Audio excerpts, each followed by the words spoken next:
మిత్రులారా నమస్తే. విజయం సాధించేటువంటి క్రమంలో ఈ యొక్క ప్రయత్నంలో మిమ్మల్ని పొగుడుతారు, మెచ్చుకుంటారు అనేటువంటి విషయాలు ఏమైనా ఉంటే పక్కకు పెట్టండి.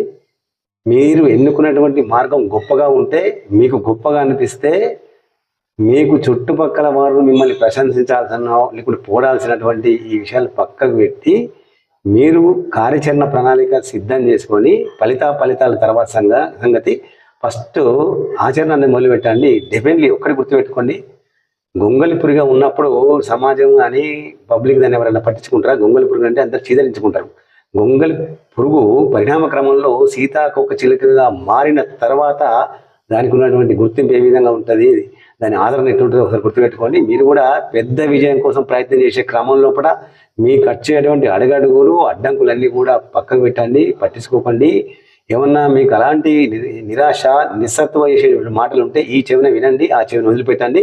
సో అప్పుడు మీ విజయం అనేది మీ సొంతమవుతుంది. మీ ప్రయత్నం, మీ సంకల్పం, మీ కార్యాచరణ ప్రణాళిక, మీరు పనిచేసే విధానం సో మిమ్మల్ని విజయానికి దగ్గర చేసే. ధన్యవాదాలు.